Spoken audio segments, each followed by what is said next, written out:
ministers, we have arrived at the juncture tonight where a man who has made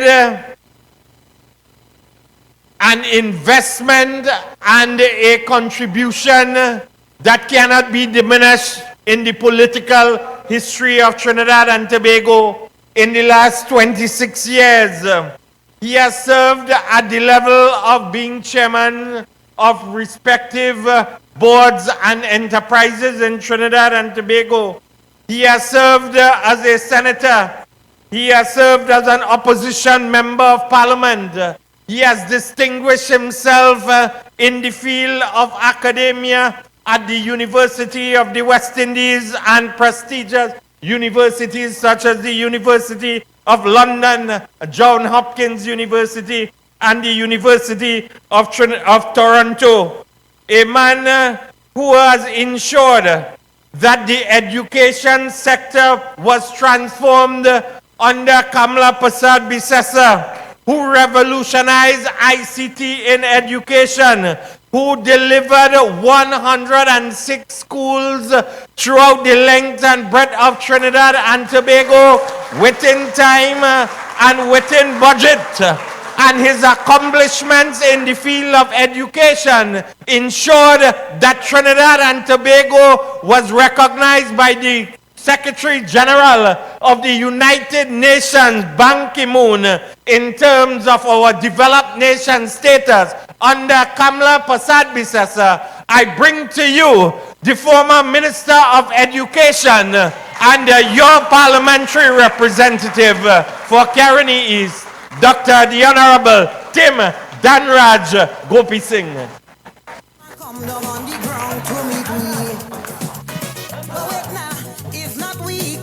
Thank you very much, my dear friend, Mr. Rudy Indarsingh.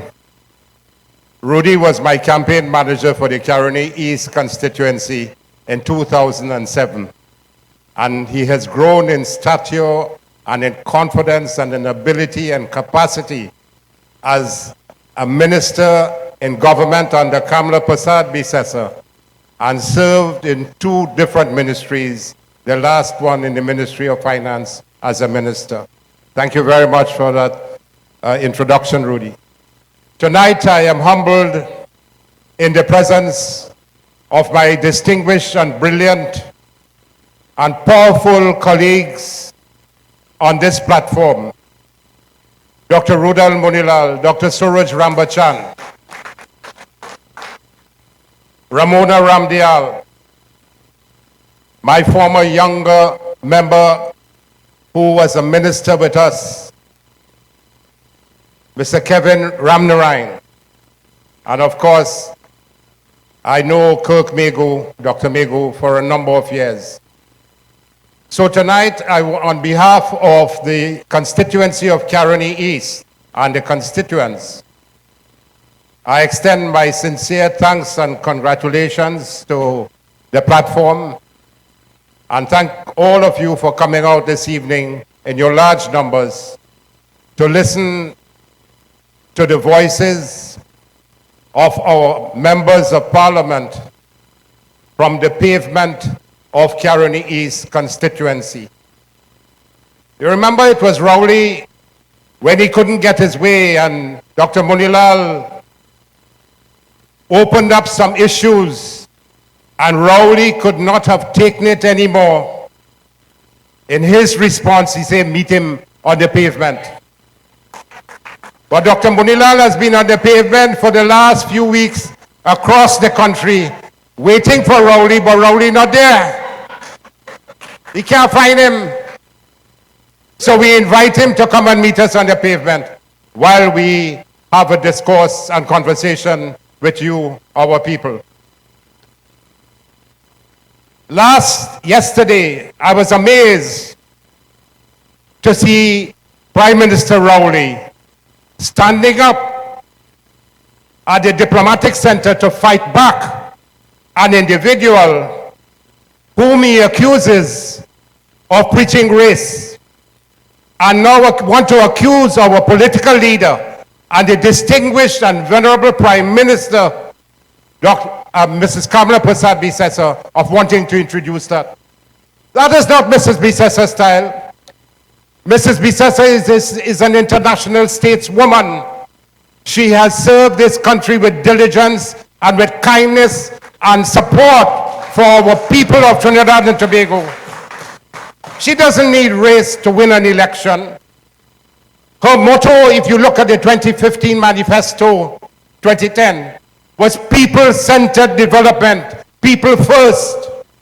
She said, serve the people, serve the people, serve the people. And while I was Minister of Education and Mrs. Bisesa came to open schools to meet children, the children gravitated to Mrs. Bisesa. The teachers came. She was loved by male, by female, by children, by the elderly throughout the country. Who want to go close to Keith Rowley? Every day he portrays arrogance. I can tell you I know Keith for over 40 years, closely. Over 40 years since we were together at the University of the West Indies in Jamaica at Irving Hall. We used to lime up to 1 o'clock in the morning. But I'm unhappy about the way that he's taking this country into the degradation. I say that he seems to have a political missile of destruction. He destroys everything. He's unable to lead. He has the weakest government that you could ever have in this country. It is the most incompetent government that you have ever had since Eric Williams. When you look at the front bench of PNM, who can you say that has the capacity and the capability and the competence to run this country? There is none. None. And look at the Senate. They're all floundering. But look at the team here tonight. This is the team that worked with Mrs. Bisesa to bring the best that you could ever find in the 5 years in Trinidad and Tobago. Because she had a vision. So when he gets up to make that statement regarding race, what did he do when the Tobagonian Sandy say the Calcutta ship coming? Did he denounce it? Did he denounce Hines when Hines said that we are alligators from a murky lagoon? Did he denounce it? What did he say when Hines said, I will chop off the dreadlocks of that Rasta child when he kissed Kamala on her hands? That is what he is tolerating. And he has no moral authority to come and tell the people of Trinidad and Tobago anything regarding ethnicity and race.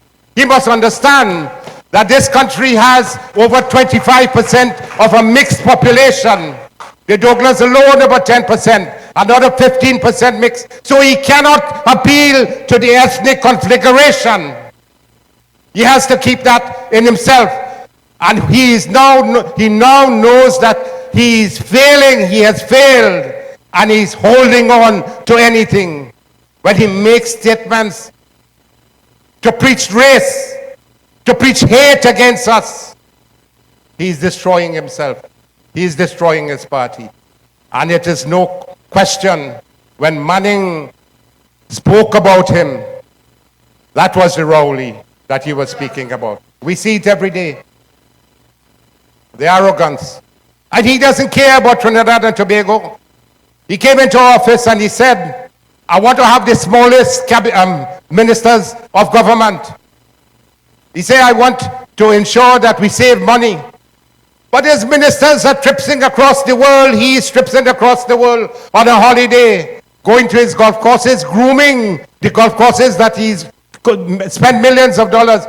I understand that when he went to Barbados recently, he went with one of his partners. I know his partner. He went to play golf in Barbados at the Sandys Lane, where a golf game costs more than $1,000 US. Who paid for all of that? So what has he done? He appointed a team of ministers, and they have no use whatsoever to him. So he started a fire. And if I look at Parliament in front of me and I see, he fired Dillon from National Security. He fired Marlene twice. He fired Oliveri from energy.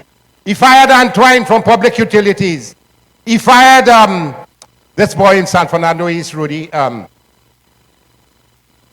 Mitchell from housing. He fired Shampa Kojo from tourism. He fired this boy, Rumping Smith from there. So he fired all of them. So where is he? Where is he? Now ask yourself, how many days has Rowley been in Trinidad and Tobago? Every day he's tripping around the world. His minister's moving as well. Somebody went for a training program for a month in something in security. Taxpayers paid his salary here. Taxpayers paid for his training abroad. His job is to represent his people. And he was not here. And I'm speaking about Hines. I'm speaking about Hines. He was on some one-month training program. So, Rowley's speaking about saving money. So he's all over the place, gallivanting. My brothers and sisters, I came here tonight prepared to speak about education. But I thought it is important. I just want to bring one more thing that I remembered. When Stuart Young accuses us in the UNC, in the opposition, he accuses all of us about being in league with criminals. We are not in league with any criminal in this country. He must ask his own family who is in league with the criminals. When that cocaine bust took place in West Morings, who was in league? So he has no moral authority to come and talk that foolishness on parliament, on television. What about the boy who lost his cell phone and he went to Laventille to find it? Who got it? That was kept quiet and they find it quickly. What happened? You must ask questions about that. You must ask questions about the blue vehicle, the BMW that was found in West Morings area at the site of when the cocaine bust took place. Where is the driver of that blue vehicle? Yes. And they want to talk about UNC. They spent $35 million when they came into office on doing audits with Price Waterhouse and Ernst & Young. 4 years they say, we're locking up all you, all you're going to jail. And who lock up now? And when you point one finger across, 3 fingers coming right back at you. 3 fingers coming right back at you. So ladies and gentlemen, brothers and sisters, 2 of my colleagues mentioned some aspects of education. And it was our Prime Minister, Mrs. Bissessar, had the vision to move education forward. And she implemented year after year a program where the most amount of funding went to education. 16% of the funding and close to 6% of GDP. Better than most of the developed countries around the world. And we went to a state where we were amongst world leaders in education. South Korea, Singapore, Japan, Finland. We were in sync with them. We were the first country in the world to achieve universal early childhood education from Mrs. Bissessar's leadership.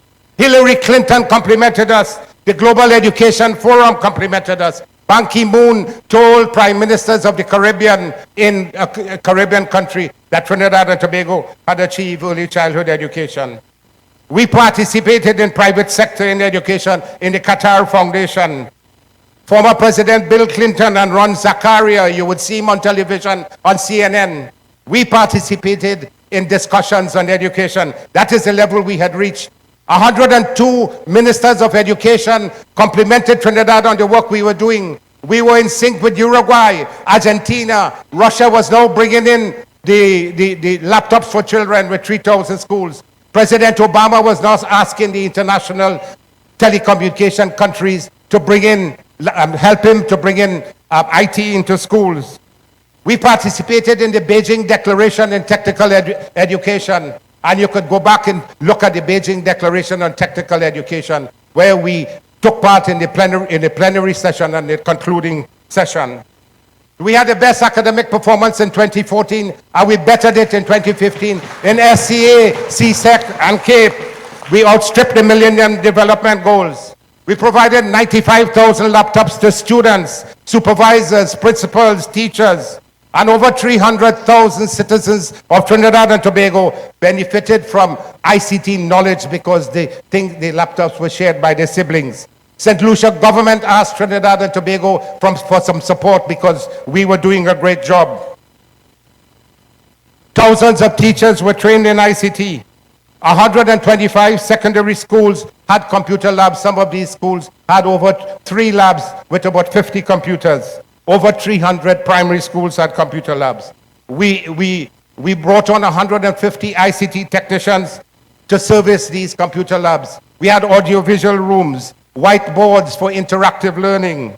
We had Wi-Fi connectivity up to about 50, at an average about 50 megabytes per second. Because of our work in ICT, OS made Trinidad and Tobago the center for virtual education in ICT in Latin America and the Caribbean. We had 21st century smart classrooms across the country in about 25 different schools. 3,000 students went up to do ICT at CSEC. We made sure that we brought in ICT at CAPE level. CAPE level. And we had 36,000 children aged 3 and 4 in early childhood education centers across Trinidad and Tobago because we partnered with the private sector. We partnered with Serval. You know that when a child is born, 20% of that brain development has taken place already. By child 3 years, 50%. And by 6 years, 90% of that child's brain development has taken place. We trained over 6,000 teachers in ADR, ICT, mediation, language arts, mathematics. And all teachers in the primary school have now a Bachelor's of Education degree. There is no primary school without having a trained teacher. We employed over 2,000 new teachers. Some went on to do the masters and the PhDs. That was the level we had reached. Kamala Prasad Bisesa provided 2 million textbooks to children in 5 years. Every child in every class, in every subject, in every school got 1 textbook for their work, and she even provided workbooks for these children. Today, parents are begging. They're putting out their hands and coming to you, but you have to help. And what a shame, Lovell saying, well, in his days, you had to pay, you had to buy your textbook. What a shame. So from 2015, no child got a textbook. They scrapped the entire program. We gave 2,000 scholarships to our students who did very well. They now brought it down. We built 106 new schools. When I presented that in Parliament, Garcia said, where you build that? In the sky. I ain't seen it. I gave him the list of the schools. I gave him a second time. I put it on Facebook. And Mrs. Bisesa at one of these Monday night forums showed every school, every one of these 106 schools that were constructed. So the talk done. All follow. But what is worse, we had 62 other schools under construction at varying stages. 95% completed, 90%. Dr. Munilal porting his children in Penal, in the Ramai Trace school is about 90 to 95% completed, but the children have to go to school in a temple. They can't get the proper meals because they can't eat meat and so on in a temple. They're suffering, the children. And cows grazing on the grass by the schools. They're vandalizing the schools. Yeah.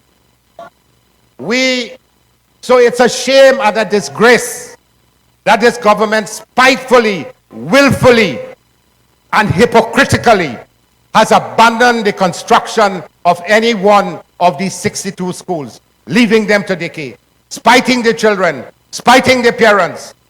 But God will take care of them. You cannot do the children that. You cannot. And Rowley and his team will have to pay for that. They're not giving the children books. They're not giving them the school. The transportation for the children in rural areas, they want to cut away. Yeah. So, my brothers and sisters, we had parenting and education workshop. We employed 700 student support services, educational psychologists, behavioral psychologists, clinical psychologists.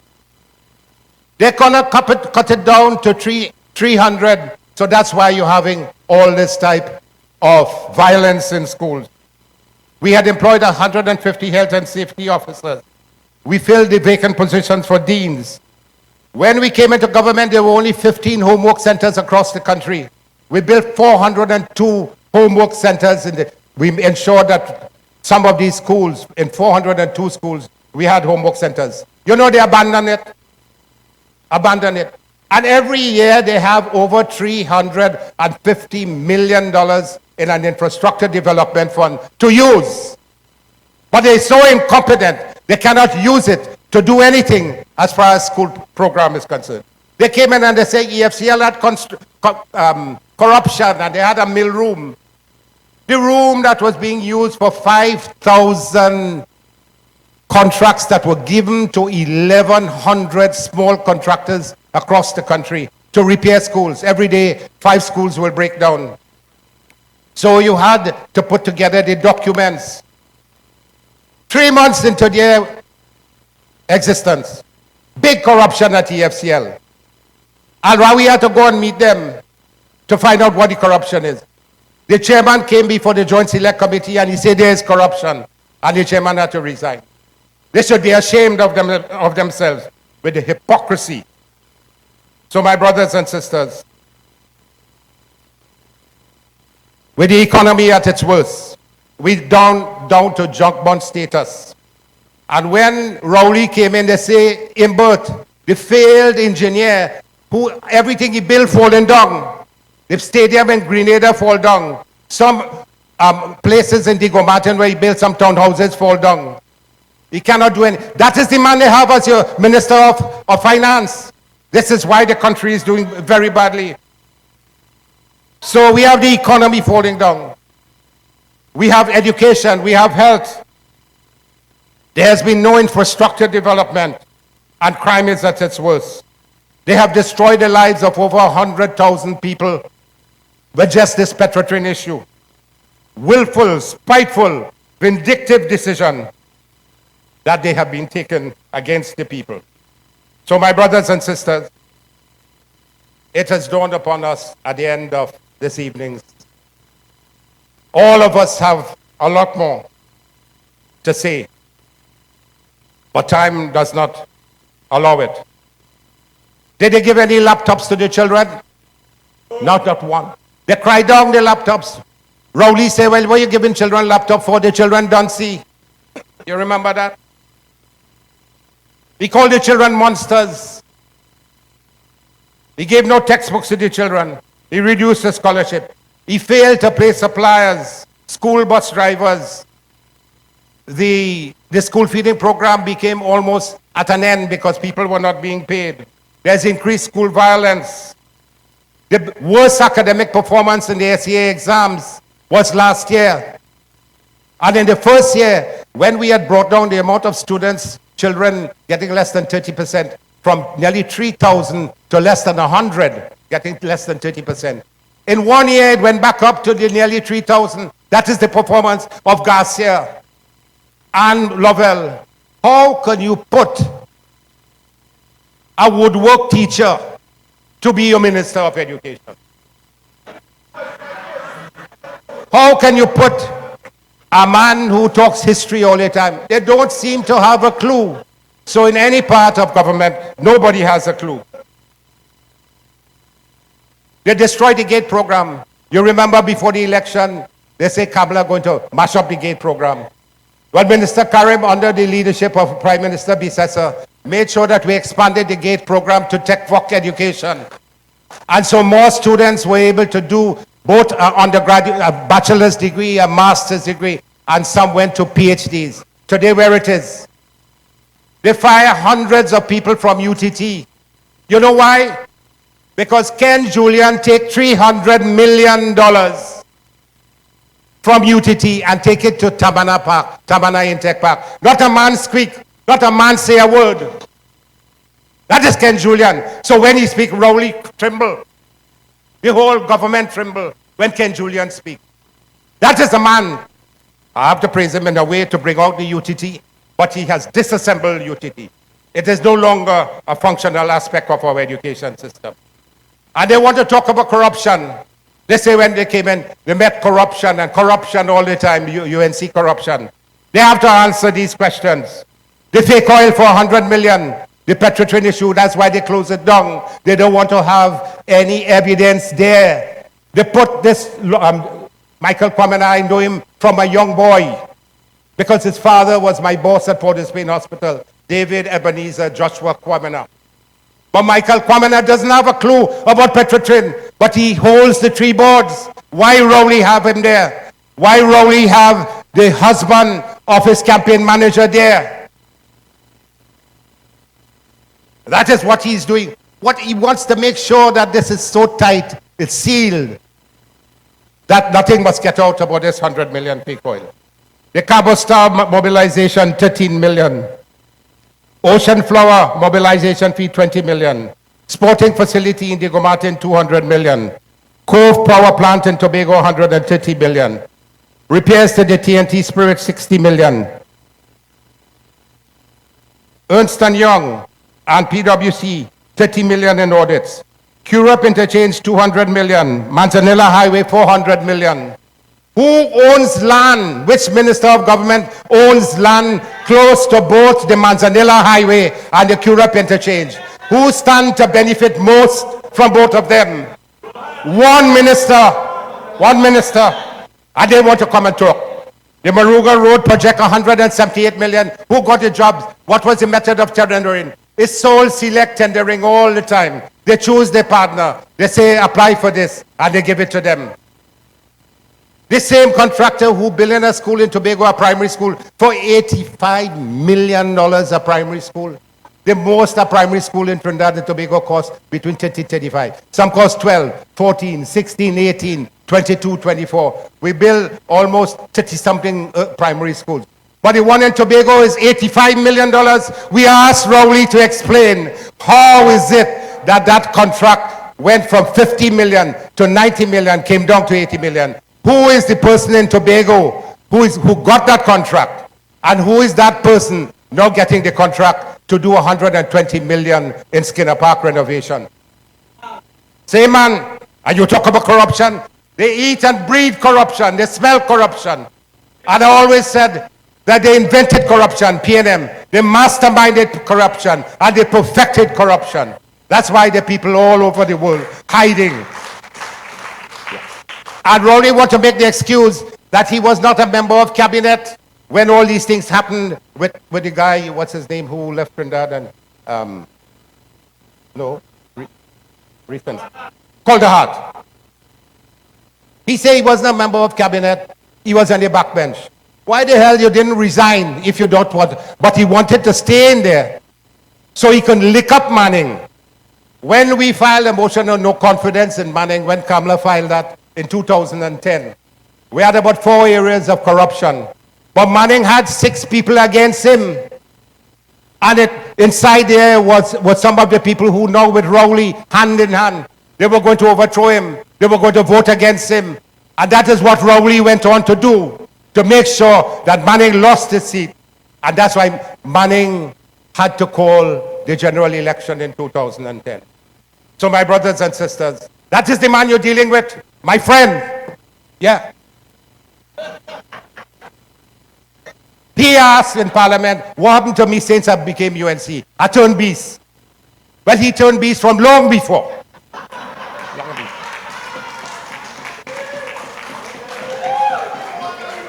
And I am not treacherous. I am not treacherous. You see me, you know me, you feel me. You're around with me. I'm simple. I'm loving and kind.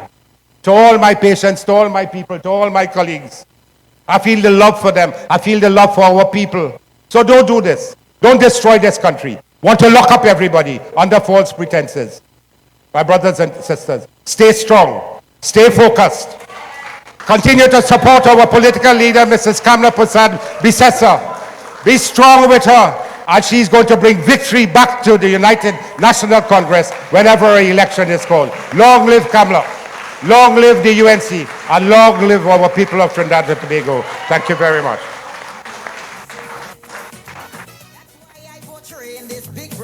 Thank you very much,